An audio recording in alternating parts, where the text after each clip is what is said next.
Hey there, folks. You are watching the Best Movie Year podcast. My name's Dan, joined here by Simon.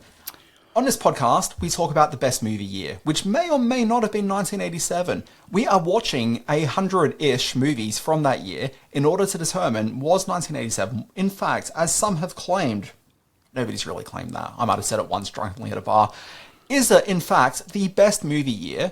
And the only way we can do that is one film at a time, and the film this week is Extreme Prejudice. Have you heard of it before? Probably not, and therefore, let's just go right into watching the trailer.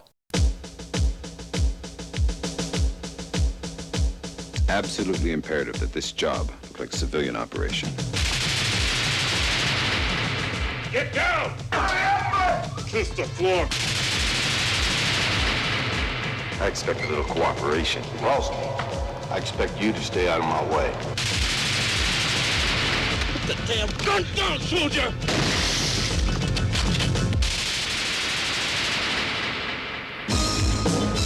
Somewhere in America, a secret war is being waged. This is a case of national security. Go. A war of deception. It's a daylight hit. I come over to talk about the bomb that went off yesterday. I got 2 people dead. Fought by a phantom army. Sergeant Buck Atwater killed Laos in 74. How can they be officially dead and 2 of them locked up in there? It's classified. Now, he's the only one that stands in their way. I got a feeling the next time we run into each other, we're gonna have a killing. Termination with extreme prejudice. Anyone could be the enemy. Tell the FBI to kiss my... Want to tell me about it? I can't talk about it. I gotta do something about it. Nothing is what it seems. What the hell's the military robbing banks in Texas for? And unless he can stop them, It's poison. everything he stands for is at stake. Very unusual. What is? Ordering the termination of an American civilian peace officer, clearly loyal to the country and in the process of bringing a known criminal to justice. What we're gonna do as we're told. Right, Sergeant? Kill him. Kill him like an animal. The only thing that ever scared the hell out of me, Cash, was myself. We are space age high tech, and we get caught by some stone age cowboy. Nick Nolte. Extreme Prejudice. Folks, as I said, this is the Best Movie Year podcast. I'm Dan, joined by Simon. Simon, first of all, how are you? But the second question is, tell me about your relationship with this motion picture. Hello, Dan Barrett, my dusty little Mexican friend. Can you say that? I think Are you allowed to say that? Dusty? Dusty's not a thing. With reference to this film, in which everybody is dusty, I think it works and I think it's acceptable. I thought you were going to say in reference to Dusty Bottoms, one of the finer silent film actors of yesteryear. Where did I see this film? This was a movie that, by the time it reached Australian cinemas, already had a bit of a stink about it. It had been a fairly substantial tankerino over in the US market. So I missed this at the cinemas. It did go to the cinemas. And I caught up with this. This was right in the middle of when I was doing the sales and merchandising work for Roadshow Home Video, and this was a fairly big home video release, and I definitely watched it on my Vitriola TV set up at home. It was in US cinemas April 24, 1987. Stumbled into Australian cinemas not long after that, and then stumbled straight to home video not long after that. Where did you see it? You must have a long and joyous history with Nick Nolte's Extreme Prejudice. My very lengthy history with it extends back to about 9 a.m. this morning when I watched it for the first time. Sure. Yep. And one of also, those 1987 films, is it? Okay. Yeah, and if we want to really sort of experience the true extent of my knowledge of this film, the first time I ever heard about it was probably about 8:30 a.m. this morning. So when you realise you were recording a podcast about it and you better do something. No, exactly. I'm like, oh, let me load up this spreadsheet. Are we talking about Ishtar this week? No, it is Extreme Prejudice. Isn't that the one with Hugh Grant and Gene Hackman? You did that last week too. That's Extreme Measures. There's Extreme Prejudice. Although whenever anyone says Extreme Prejudice, I always think of the bit in Apocalypse Now when that weedy little bureaucrat says he needs to be terminated with extreme prejudice, which isn't in this film. Having seen this probably a couple of times on VHS, I remembered very little of it except the big bloody shootout at the end with all the dusty Mexicans and a whole lot of bullet and blood flying around. So it was kind of like a new experience watching it for me. Can I run through some of the stats on it just to give you some idea of what a non-event this was cinematically? Yeah, sure. Okay, it was. How much do you think this cost? Let's put this to you. Look, I mean, it's always hard answering that because this is $1987 and whatnot. I'll adjust. I've got the adjustments here. If I was to guess, I'd be saying it's maybe like a $15-ish million film. It cost $25 million to make, which is just over $70 million in 2025 You're right. bucks. At the box office, it took a meager $11.5 million at the US domestic box office. That's Wait, hang on, sorry. Can I do some math on that one? Let me crunch the figures. Boop, boop, boop, boop, boop, boop. That's not good. No, that's not good. Thank you, Michael Winslow. It's this. That is in $2025. It took 31 and a bit million. So that's not good at all. It lost money during its box office run. On the Box Office Mojo chart, that makes it the 93rd biggest film of 1987. The nearest Best Movie Year title is, in fact, Michael J. Fox's Light of Day, which was at number 94. So we're in that sort of territory. Can I ask a question? Sure. What's a better movie? Then Light of Day or this? Light of Day. What's a better movie? It's pretty much all of them. I think the highest one we ever had was just a couple of weeks ago, wasn't it? What was that one we had? Was it Police Academy 4? Secret of My Success, which is which was like 6th or 7th on the chart, and then Lethal Weapon. So we've certainly looked at some big movies, and then there's The Kindred. On Rotten Tomatoes, where do you think this sits at Rotten Tomatoes? From 19 reviews and only 3 from back in the actual day, I think a lot of people have reviewed some remastered Blu-rays of this as part of the Rotten Tomatoes chart. So where do you think it sits at? If I was to guess, if there were 3 original reviews from back in the day, if just thinking about it with, just knowledge as to how these things work, back in the day, I reckon this was a fairly, mid film. I reckon this probably got, if we were put into Rotten Tomatoes parlance, 60%. But I would assume that people who've come to this movie in the years that have followed have been a lot more generous. You're absolutely right. It's currently sitting at a way too high 80% on Rotten Tomatoes. Roger Ebert, back in the day, in referencing the director of this film, Walter Hill, and we will be speaking about Walter Hill at length later, he specialises in male action movies where the characters are all a little taller, leaner, meaner, and more obscene than people in real life. And that's beautiful words from Roger Ebert, the only film critic to win a Pulitzer Prize. Can I ask a question? Yes. What's this movie about? Well, you've come to the right person. I've got the plot right here in front of me. Simon, the answer to that joke is 104 minutes. Oh, nice. Texas Ranger Jack Bentine has taken a very different path than his childhood buddy, ruthless drug lord Cash Bailey. They do still share a common interest in the lovely Sarita, who's every bit the possession and little else in this film, who has been involved with both men. Bentine becomes inextricably entwined in a planned takedown of Bailey when a group of ex-covert operatives hit his dusty Texan town, and soon all face off in a fierce showdown south of the border. Now, let me just say that this is such a Western sort of template this movie is made. It's clearly meant to be a neo-Western. If you took out drug lord from that whole subplot and put in cattle rustler, this movie could have been made in 1945. I guarantee it. It's that old-fashioned in the way it looks at men and women and Mexicans and overall. But that's just my observation. Dan, I'm doing all the talking. Jump in here, my friend. Well, I want to ask you a question, which is, you've watched this movie this week, so we can talk about it on this here podcast. Did you enjoy it through 2025 eyes? No. Really? No. Look... Well, sorry, I'm interested in you saying that only because you were speaking very enthusiastically about this a couple of weeks ago. Yes, I was. And what I'm finding with this podcast is that a number of movies which were a very big deal to me back when I really started falling in love with movies back in the mid to late 80s, I'm finding are flawed in ways I didn't recognise before. Now... Sorry, Simon. Just a few minutes ago before we recorded this podcast... Was that you hitting the floor then? I thought you hit the floor. I was trying to get I was just shocked. I just had to pick myself up. Yeah. No. Just before we started recording the podcast, I was telling you, on another podcast we do, it's called Screen Watching, like and subscribe. I was telling you how much I didn't really sort of enjoy the film, The Mean Season, which is a 1985 Kurt Russell movie. Terrific and you were film. shocked at that. You're like, it's terrific. When was the last time you watched that? Well, that's a bad example because I did only watch that a couple of years ago because I love it and I got my wife to watch it who also loved it.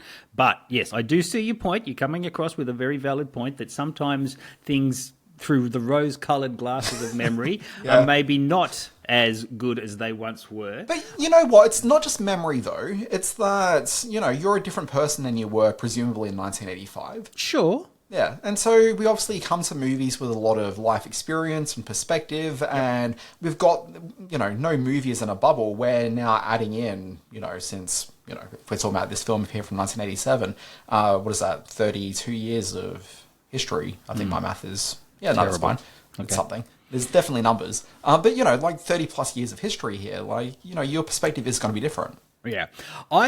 Yes, and I've gone through a huge learning curve as a film watcher, a film critic, a film analyst. Talking to your therapist. Talking to my therapist about why those movies I might have liked back in the day and why the man at the bus stop isn't my friend.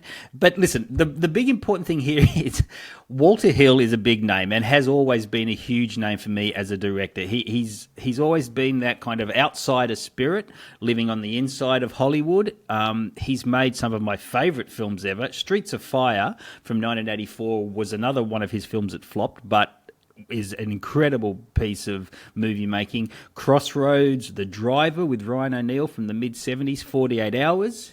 This film we're talking about today, Extreme Prejudice, reteamed him with his 48 Hours star Nick Nolte. He made a film called Southern Comfort. Now, these are all films that have improved with time. He has a knack to just tell a very meaty, sort of on-the-bone type of narrative and a very masculine, very male storyteller, and likes to tell stories about men's relationships, and not in a 2025 way, but in a very not in a Brokeback Mountain kind of a way. No, not quite in a Brokeback Mountain kind of way, but still with cowboy hats. And this one you would think really suits him, but it feels like him on a little bit. It feels like a film made by somebody who's trying to copy Walter Hill.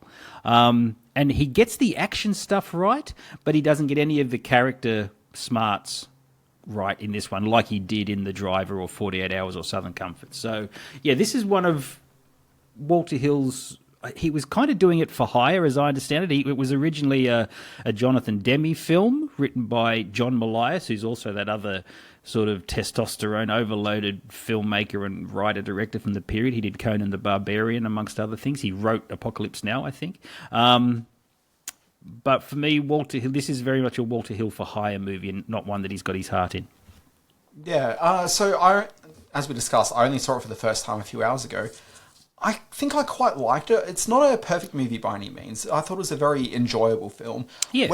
Where the movie doesn't necessarily work entirely for me is it's something to do with the general pacing and the way that information is delivered to the audience. Right. So go on. It's not like the film is deliberately withholding information from the audience, but I just don't know that it's necessarily presented in the best way to be able to keep up with what's a pretty simple story. There were just moments where I sort of had to pause it and go back, and it's like, oh wait, what actually happened there? And it's just slightly confused, and not in a way that information isn't there on the screen. It's something about just line delivery and the way that the whole thing is just executed is oddly confusing in a way that I don't really feel this way during movies very often. TriStar Pictures wanted to release it in time for the winter movie-going season. They wanted it in cinemas by late November, early December of 1986. They were convinced by Walter Hill it had to be recut and reworked for an April release date, which they agreed to. I can see that there's moments of confusion. There's some editing choices in here, which I thought, hang on a second, that didn't really... I'm still not sure why they had to rob the bank in the middle of the film, why that kicked things off. There's a major plot line when the great Michael Ironside's band of ex-soldiers turn up in town. They have to rob the bank of the money that Powers Booth's cash. It wasn't just the money, there was some paperwork that they needed to get. Yeah, but wasn't that the paperwork Well, that was because Michael Ironside was on the inside all the time. Like he needed to get that paperwork to make sure he was clear of any connection to the drug running. Yeah. Okay, all right. And so they that couldn't sort of makes sense. They couldn't actually go through the legal process of talking to the bank about getting the paperwork out because it was an off the books thing. Yeah. Yeah. All right. Okay. So I get all that now. Which turns out that it wasn't like even so off the books. It was a non-sanctioned mission that Michael Ironside just wrote some formerly dead soldiers to come along and help out with. That's right. Boy, there was a lot of writing at the start of the film explaining they were dead, wasn't this? There was a telex, there was a computer screen, there was the printouts. So I watched this. So you're watching the very beginning of the movie, and there's all these. It just seems like guys, but you learn that they're soldiers like through this. And it's just like, one guy turns up at the airport, starts talking to another guy, and then it's like, bam, you see text on screen saying whatever the character's name is, served during whatever time. Buckwater died in action 3 died years in ago. action. Couldn't find his body. Yeah. All that sort of business. And when they were doing that, I was like, yes, now we're cooking. I want to see this. I was so into that as a stylistic device to show who these guys were. Because other than that, it could have just been like a football team that were like just meeting up at the airport. Now, and I just love that. And then the film doesn't really do anything to like that sort of stylistic excess for the rest of the movie. Oh, no, not at all. No, that's very much an opening. Which isn't to say there is an excess in the movie. Because my favourite star of the movie is the squibs that were used. Many. Is that your MVP? That's your MVP, is it the squib guy? So many squibs. So many squibs. Can I just ask, did they all come in on the same plane? Why are they all meeting at the airport at the same time? Because they all talk about, I was in Lebanon, I was in Germany, I was here and I was there. But they all seem to be converging in this little Texan airport at exactly the same time. It's all very strange. Have you never been on a work conference before? Everyone just comes turns up at the same time and then catches the shuttle bus. Planes all around the world into this one airport. Yeah, that might have been the case. What's a dirt farmer? There's a lot of talk of dirt farmers in this. I'm not even sure what a dirt farmer is. I mean, I would presume that it's a farm that is more or less sort of dried up with what its core business was, both in terms of because part of the justification at the very beginning that Nick Nolte uses when he's talking to Maria Conchita Alonso, is that a lot of farmers are turning to drug running because their businesses have gone south. Yes. So presumably that would be a business that has gone south. And so they can't afford to keep, growing or keeping cattle or whatever the farmland was doing. For whom stony-faced Nick Nolte has no mercy, and even when one pleads... He does have mercy, though. Well, so right to a certain extent, but before he turns up to talk to the excellently named Powers Booth... Oh, wait till we get on to Powers Booth, I know. So before he goes to see him, he's talking to his girlfriend, okay? And obviously we learn a little bit later on that, the girlfriend and him have a prior relationship. Yes. But we learn that he's actually sort of fairly sort of nicely spirited about this. He says that often a lot of farmers will turn over their land to drug runners going backwards and forwards across the border on it, purely because they can't afford to keep their farms going anymore. So instead of just going and arresting people, he says, I'm just going to have a talk to him first. And that seems to be his general approach to this. So I'd say that as a cop, he's actually sort of very generous in spirit in the way that he's approaching this, because he understands the humanity behind why people are doing it. He's they're not doing it because they're bad, they're desperate. Yeah, he's of the land. He in a big speech late in the film, he says, look, I've been to Chicago and New York. I've done my time with the big agencies everywhere else, but I've come home to my land. I understand what the dirt farmers are going through. He's got this relationship with the biggest drug runner in the area, who was his amigo, his best friend growing up. So, yeah, you're absolutely right. The Nick Nolte character is sort of the people, despite wearing a buttoned-up shirt on some of the hottest days of the year. He never undoes that top button. Because that looks cool, man. Yeah, well, now let's get on to Nick Nolte. A couple of years before this, he made 48 Hours, in which he was a big, hulking, grumpy sort of figure. But he got himself in great shape to play this Texas Ranger. He was always well-shaven, always stony-jawed, had a great mustache. I was going to say, except for the moustache. Hey, you leave the mustache alone. That's what cool people do. Is his stony-faced surly action hero character in this at odds with the rest of the film? Because when you get to Powers Booth, who's way over the top and just going for it all, I think he's in on the joke with this movie, whereas Nick maybe not so much. I don't know. I think he's just playing as like your fairly standard white-hatted hero in a film. there's some great hats in this movie. Yeah, there are some great hats. Like, I was thinking all the way through this, that this pairs very well with Justified, the TV series. Ah, yes. Yes, you're probably right there. Just purely for the hats. We should mention at length the support cast in this, which features some of the great character actors of the period that we're celebrating here on this podcast. We have mentioned Clancy. Have we mentioned Clancy Brown? I think we've mentioned Clancy Brown. Or was that in the other podcast? That was in the other podcast, I think. Okay, all right. Let's work through. Because we were discussing Buckaroo Banzai. Oh, yes. And he's in that. That's right, he is too. So we've got Nick Nolte. We've got Powers Booth playing a white-suited, somewhat flamboyant, I guess you might say, but he kind of like the Marlon Brando character in Apocalypse Now crossed with Pee Wee Herman. I think if he had some sort of... I don't think that's really fair at all. I don't think the character's that over the top. He runs this sort of Mexican village as if it was his sort of big personal drug empire, which it kind of is. And he can shoot people and blast people like Brando does in there, but he's sort of... You know who he does sound like? And I gave myself a little giggle when I realised this about halfway through the film. He sounds like Phil Hartman. He sounds like Lionel Hutt's attorney at law, which from The Simpsons. So I really like Powers Booth in this. We have Michael Ironside. Man, Michael Ironside. Come on. Okay, question. What is your favourite Michael Ironside performance? Scanners/Total Recall. Yeah, Total Recall is not bad. Have you got one? Well, the first time that I really properly noticed him, and it's like I knew that he was from RoboCop, so it wasn't as though I was unfamiliar with him. But he was a regular in the second miniseries of V. So V, the Final Battle. RoboCop. Yes, he was definitely in V, the Final Battle. I don't think he was in RoboCop, was he? Is he not in RoboCop? Am I just confusing him with Kurtwood? I think Smith, with Kurtwood Smith. Yeah, I think he is. Sorry, it's the hair. He was in Starship Troopers. Yeah, absolutely. But that was quite a few years later. Yes, it was, yeah. Yeah. And also, ER, he was pretty prominent in that for... Was he really? Yeah. ER was like a monster for great character actors. In fact, you know who else was a recurring in that first season of ER? Marlon Brando? Clancy Brown. Clancy Brown. Yes, I do remember him in The Garb. That dude is just in everything that's ever been made. That was Ron Perlman. That was a joke. Sorry, I wasn't... But are you sure he wasn't in it? No, can you say with 100% certainty that he wasn't? He was in everything. He was the one good thing about Highlander, which I hated as a film when I saw it, but I like Clancy Brown. So I literally just typed in Clancy Brown to my phone just then on the IMDb, and smoke started coming out, and it just melted in my hand. He's done a lot of work.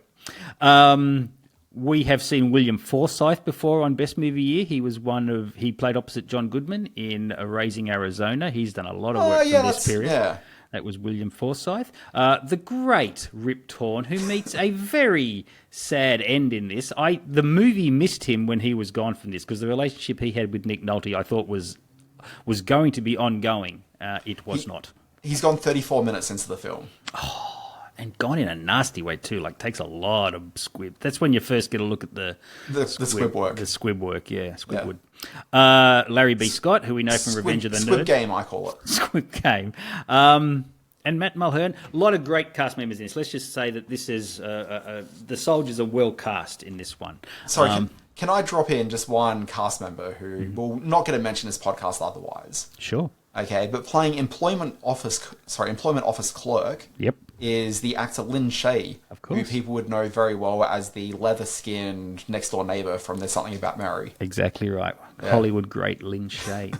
Again, probably not quite to the filmography of one Clancy Brown, but still a very heavy... She's done a lot of work. Long-working actor. Oh, for sure. For sure. Just to remind us that it is in fact 1987. There is a flurry of N and F words at one point. Not the F word, but that other F word, which we don't like saying anymore. And the N word is... The bunch of sticks. Yeah, the bunch of sticks, exactly right. Which caught me a little bit off guard because the movie wasn't really going in that direction, but it was. At least one scorpion was harmed in the making of this film. When Powers Booth gives it a bit of a squeeze just to show how tough he is. He's so tough he can squeeze scorpions. 1987 wasn't a good... Tough. Yeah, it wasn't a good year for scorpions because I think it's a scorpion that gets knifed by the Predator in Predator as well. So spoilers, we haven't got into that yet. Tough year to be a scorpion for sure. One thing I need to ask you, and I thought of you when this scene came up and I knew you'd have the answer for this. Where do you put the explosives when you deliver a rabbit that's going to explode? Well, not its pockets. That was such a strange scene that in one scene, audience members, sorry to spoil this, that they deliver a rabbit to a... This is kind of like the start of The Untouchables, actually. They deliver where a briefcase is delivered and explodes. Spoiler alert. But in this one, it's a caged rabbit, fluffy bunny rabbit. Where you would even get such a fluffy bunny rabbit in a Texan town, I don't know. And then as the owner comes into work, he looks at said rabbit and it explodes in a shop-shattering cacophony of glass and metal. I just don't know where you'd put the explosive. Is it inside the rabbit? That's a terrible thought. You get the dynamite stick and you put it right up there. Oh, Jesus Christ. I'm glad I went there. I saw it in a very special Wile E. Coyote cartoon. Black nerd handling computer duties, and that's a year before Die Hard. Yes. Which I think is a point that needs to be made. The character, played by Larry B. Scott, Revenge of the Nerd Zone, he's sort of handling the big chunky laptop computers to help them steal the money, which was a full year before it was done in Die Hard. So I like to think of it as Space Camp Zone, Larry B. Scott. Oh, really? Yes, of course. Space I don't know, I Camp. just looked it up literally just then. That is a reference. Kelly Preston and Leah Thompson. I love that film. Remind me never to put a pantyhose on my face. Boy, they were the scenes that were pulled when Clancy Brown and Michael Ironside pulled a pantyhose over their face for the bank robbery. So I was watching that, and yes. I had a different reaction seeing that than you did. I was just thinking, hey, that's actually a really great way to disguise a face. I've never really thought about it too much until that point. Really? You've never seen a bank robbery movie where they put the pantyhose over but I just never really looked. I looked at the way that Ironside's face was completely transformed by it. Which I laughed at. Yeah, but that's the point. I just kind of thought, no, this actually is a pretty good way to disguise. Okay. Yeah, I suppose it is. Sorry, fun Larry B. Scott fact. Yes, go. He was in the episode of Seinfeld, The Slicer, which is one of the last episodes of the run. Oh, okay. Larry B. Scott, is he still with us? Because a lot of these actors aren't. We've lost Powers, we've lost Rip. Yeah. A whole bunch of others. He's only 66 now. Oh, okay. He's all right. Swimwear model pen. I had one, and I want one again. Where those pens that you look at it and it's a lady wearing a black one piece? Yeah, I know. I've just got a branded one from a convention in my hand right now. It's very really? No. I used to have the swimwear model pen. I don't know where it got lost in one of our moves. I used to cherish it, and I did not after a while. I think your wife knows where it got lost. Yeah, it's probably, yes. She would have gotten rid of it in one of the movements. Best line in the movie? Show some tit if you want to be useful. Now, see, that's the kind of thing that Powers Booth would say to Maria Conchita Alonso. This movie has a very, let's just say, one-dimensional relationship with women in general and female characters. You were just calling it the best line from the movie. Yeah, well, he drops it right at a point when there's going to be a big shootout and she's getting quite frantic. And he says, show some tit if you want to be useful, which I was not expecting. That feels very much like a John Milius line. Yeah, so the only line that I scribbled down was at one point Rip Torn says, the only thing worse than a politician is a child molester. Yeah. And that was obviously enough for me to scribble it down.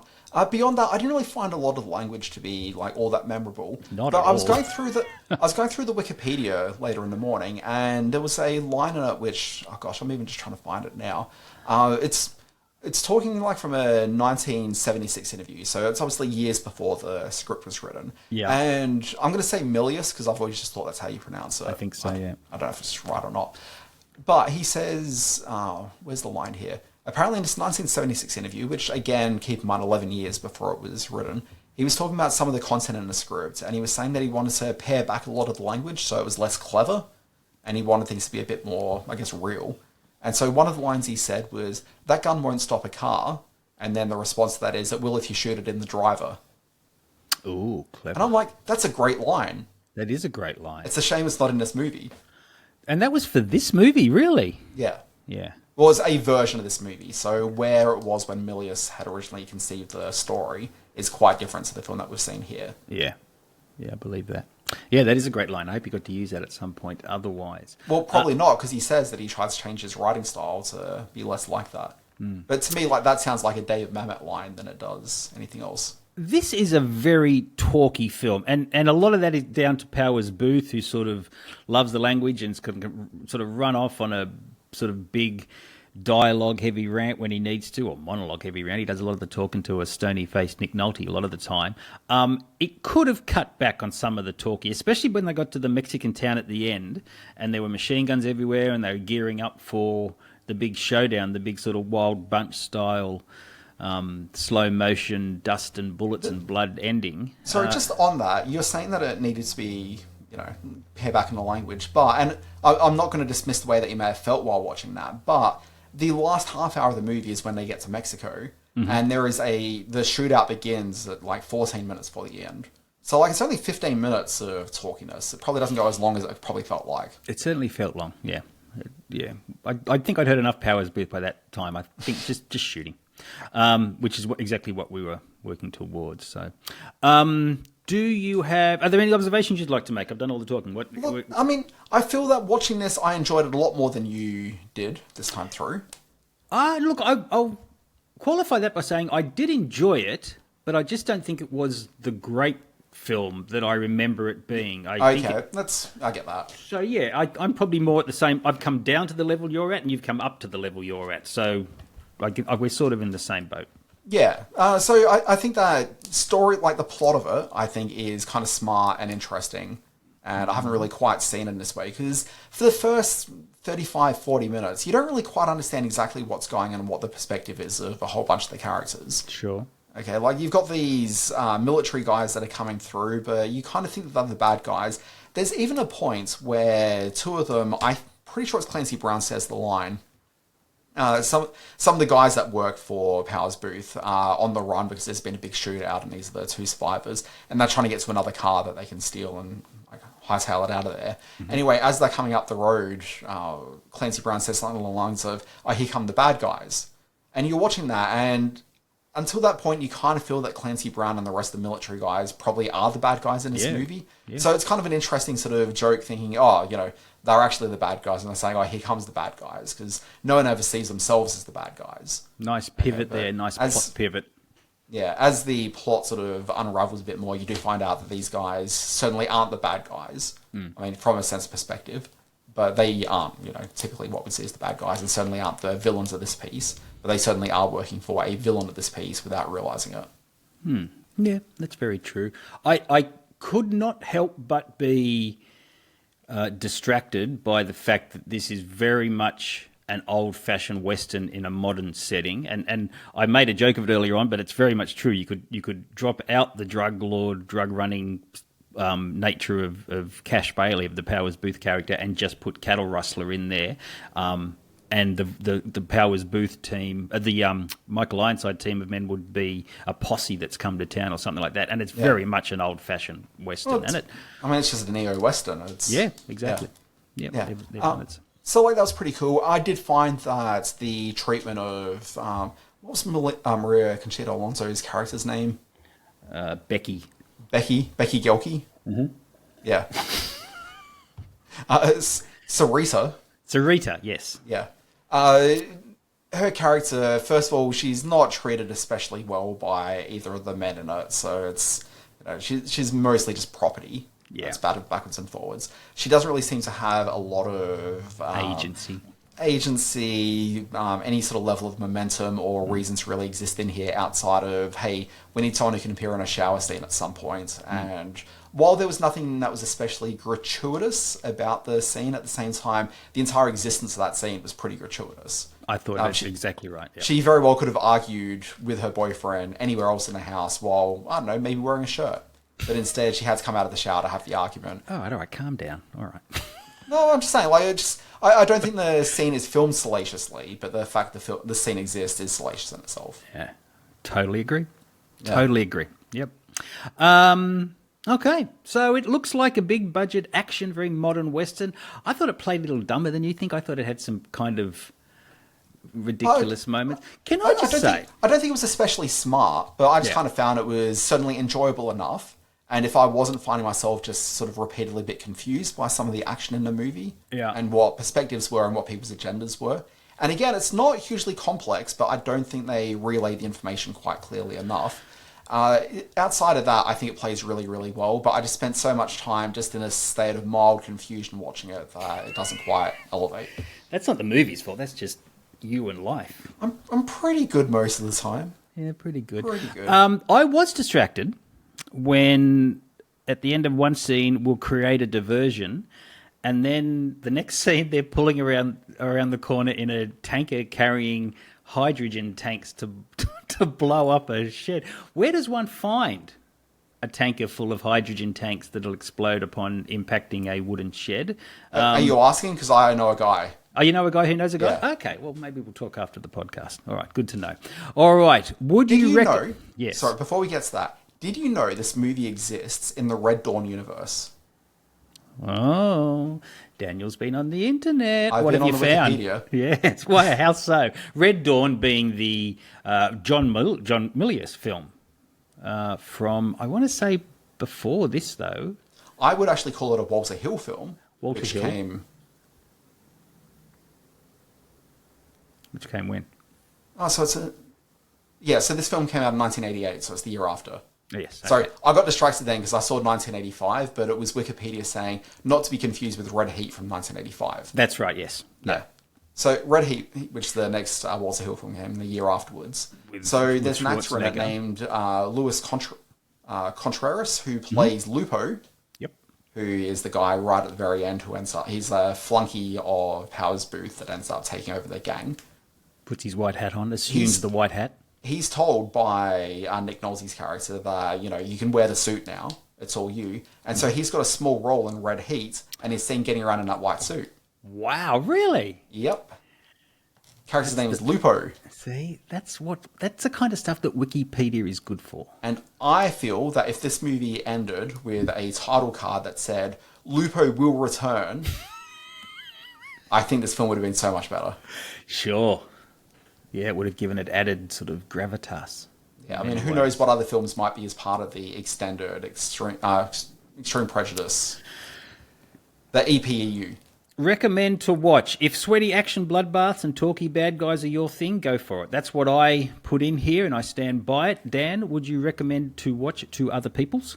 I would recommend it, but I would also just put the caveat on there saying it's not a high expectation movie if you just want like a Sunday afternoon actioner to throw on the screen where maybe you're not even paying full attention to it. I think you're going to have a reasonably good time. Everyone has done and will do better work before and after this, but generally it's pretty watchable. Does it add to the argument? I'm not entirely sure for the gentleman that played Lupo that he's done better than this. But... No, he might have peaked with this one. Does it... Which side of the argument does it fall on? 1987 is the best movie year ever. Yay or nay? Oh, look, I'd say yay. I mean, if this is kind of just like your generic sort of actioner, I think it's better than most sort of generic actioners. First of all, you've got some really great, like really fantastically staged action sequences through it. Mm-hmm. Like, it's bloody and it's gory and it's fun and in that sort of, I want to see blood bursting out of people's chests kind of a way. Like, there's a lot of, like, fun, compelling action to be seen in this. I think that the performances of a whole bunch of the actors in it are pretty solid. I really enjoy seeing Clancy Brown up on my screen. I enjoy seeing Rip Torn. They all have moments of good dialogue and just, like, little moments through the thing. Like, it's broadly a good movie, not a great movie. We have been accused of being a bit male-centric here on the... Best Movie Year podcast. Some of the 80s, man. Some of the films of late have been a little sort of white guy narrative. We're going to change all that next week. Wait, sorry, how is that our fault? We're just talking about the movies as they came out week on week. You got that right. You're absolutely right. I don't know who wrote to us and said those things. I may have even made it up. But we're changing all of that next week when we look at the romantic comedy The All-Nighter, starring... Fantastic, some skirts on this podcast. Finally, some skirts, starring the beautiful Susanna Hoffs, who we all recall as the lead singer from the Bangles. This was her first, and dare I say only, shot at big screen stardom. I've never seen it, despite it possessing all the elements which appeal to the shallow person like myself. So I'm looking forward to seeing The All-Nighter. We follow that up with Creepshow 2, John Cusack in Hot Pursuit, something called The Gate, and then it's Ishtar, the film that I am really only agreed to do this podcast because of. Don't Dustin Hoffman, Warren Beatty, and Isabella Gianni in the infamous Ishtar. You must be excited. You've never seen Ishtar, have you? I've never seen it. Wow. Until this moment, I've never even heard of it. No, that's not true. All right, my friend, that brings us to the end of Best Movie Year 1987. You can see my other workings on the Screen Space Substack page, and the Screen Space YouTube channel, and the Screen Space Facebook page. Do go there. You do other stuff too, Daniel. Yeah, generally. Oh, sorry, okay, yeah. Plug it. Do a newsletter. It's called Always Be Watching. Find it at alwaysbewatching.com. It's got the daily wrap-up of interesting news stories about the TV, streaming industry, the, complex, People need to know, Dan. ecosystem of it all. Sorry, I just had a little burp I was trying to suppress while talking, and it just wasn't really helping. Class act. You're such a class act. Right through See you the next week for the all-nighter, my friend.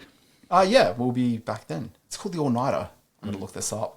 Also, just a quick programming note. If anyone's looking for our promised episode about Project X, it's just not available anywhere. Didn't happen. No, couldn't find the Matthew Broderick Monkey movie anywhere. We still haven't found a drop-in for that. I'm going to do a bit of a research, see what other 1987 film may replace it in the 100. There's a terrific Rutger Hauer film called Wanted, Dead or Alive, which I wouldn't mind having a look at. But do we not have that on the rundown? I don't think so.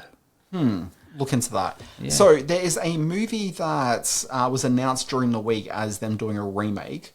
Okay, it's called Black Widow, which is a 1987 film with Teresa Deborah Russell and Deborah Teresa Winger, Russell. Yeah, I know it well. I started watching that the other day, thinking, hey, maybe we can slide this in as a Project X replacement. I could not finish that movie. Oh my goodness, really? It's pretty tough. Okay, I remember. So let's not do that one. Do we have any Winger? I love Winger. I'd love to talk Winger. Do we have any Winger in the year? There must be a Winger. Let's just launch our own dedicated Winger podcast. We should. Wing Boys. Wingmen. The Wingmen. Okay, so we've got to find that, and we've got to edit some stuff together so we can put something out. And we've still got other stuff to do.